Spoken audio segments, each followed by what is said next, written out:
상을 일으키는 문제의 물질이었죠. 이것도 내분비 교란 물질로 분류됩니다. 자, 그래서 10번의 답은 4번이었어요. 자, 그 다음에 11번. 만약 감자를 자른 다음에 시간이 경과하여 끓인 후 6시간 정도 보관한 후에 섭취하여 식중독이 발생하였다면 이때 발견된 가능성이 가장 높은 식중독균을 모두 고르래요. 자, 그러면 감자요. 감자를 상온에서 보관을 했네요.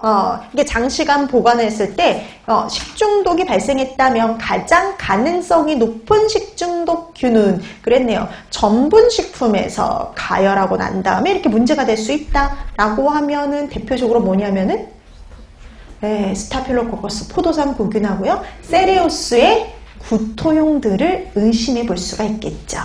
답은 2번이 됩니다. 자, 그래서 11번의 답 2번이 되겠고요.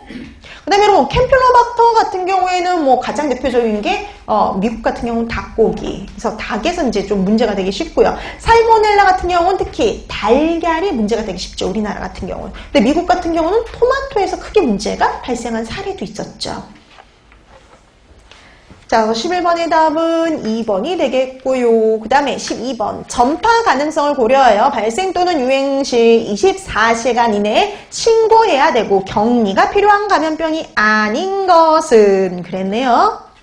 자, 그러면 우리가 보면은 올해 1월 1일부터 이제 이게 감염병의 분류가 바뀌었죠. 예전에 1군, 2군, 3군, 4군 이렇게 분류했다면 이제는 1급, 2급, 3급, 4급 이런 식으로 분류가 바뀌었는데요. 근데 여러분 시험이 앞당겨졌어요. 3월달로 그쵸? 이제 얼마 안 있으면 여러분 시험이시잖아요. 3월달에 3월 말에 그래서 이게 나올 가능성은 되게 희박해요. 이렇게 바뀐 지 얼마 안 된 게 바로 나오는 건 극히 드뭅니다. 그러니까는 우리 쪽에서 나온 적은 없어요. 근데 이제 다른 보건직이나 이런 쪽에서는 옛날에는 6개월 내에 바뀐 게 안 나왔었거든요. 보건직에서도. 근데 어느 순간 보건직에서도 3개월 이내에 바뀐 게 나온 사례가 있어요. 그래서 혹시나 몰라서 한 번 더 보고 넘어가는데요. 혹시나 해서.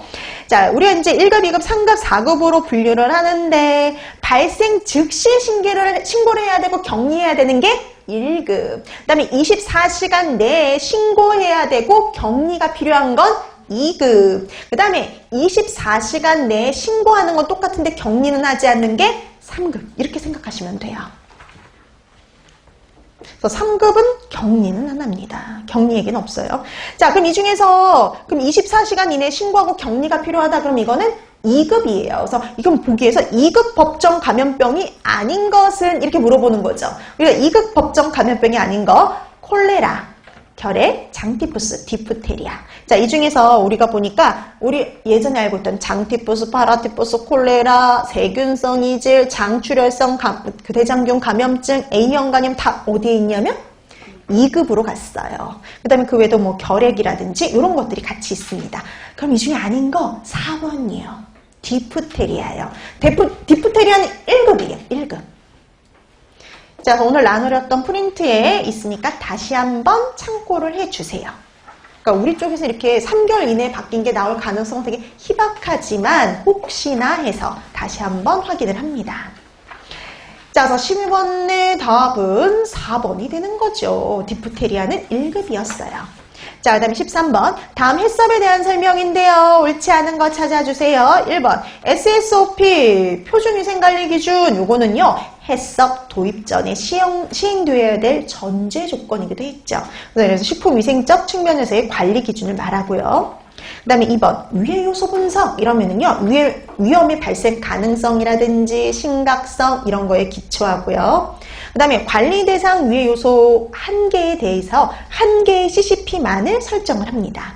그 다음에 모든 CCP에 대해서 반드시 적어도 1개 이상의